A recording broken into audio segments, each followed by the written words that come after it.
To understand peptic ulcer disease, we have to understand in and out of this bacilli, H. pylori, gram-negative bacilli. So basically what happens if this is the stomach, the H. pylori likes to live in the stomach, but the problem is it grows in neutral pH. It can tolerate the acidic pH, it has tolerance to acidic pH, it can tolerate, but it grows in the neutral pH. So what happens if this is the stomach and this is the fundus of the stomach, this is the body and this is the antrum. The fundus produces the HCl and the antrum produces the gastrin, and this gastrin will stimulate the HCl. So basically the fundus is the secreting surface and the antrum is absorbing surface. So just now I told you the H. pylori will better like the neutral pH, but it has to live in the stomach. So it will tend to live in the antrum. So it will attack the antrum, it will live in the antrum. And just like any other bacteria, any other organism, it will cause inflammation plus. And due to this inflammation, there is increased production of gastrin. And increased production of gastrin will cause increased production of HCl. So increased HCl total. And now the H. pylori is sad. Why it is sad? Because total acidity of the stomach has increased.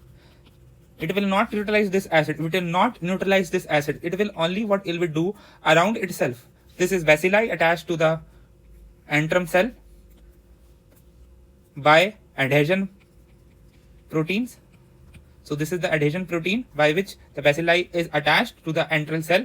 And what it will do, it will around itself only, it will produce a neutral pH by converting the urea into NH3. From where this urea has came from the stomach secretions.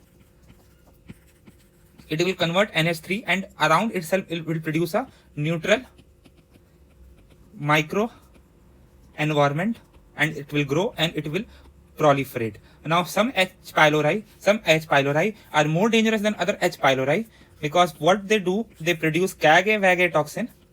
CAG-A, C for cytotoxic, V for vacuolating, mucosal toxin. What will they do? They will cause ulcers. Now basically understand this very carefully that they will commonly cause duodenal ulcer instead of gastric ulcer.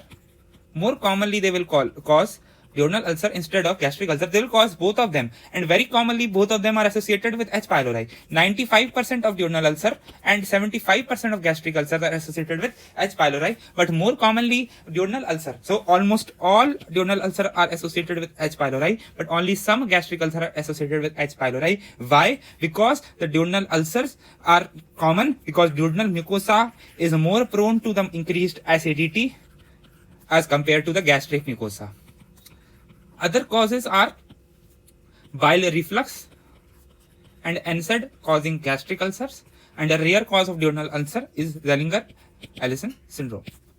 Now, understand this also, from here to here, H. pylori coming in the stomach and causing inflammation is called type B gastritis. Why? Because it is an H. pylori bacilli causing gastritis, chronic gastritis with increased HCl and increased gastrin.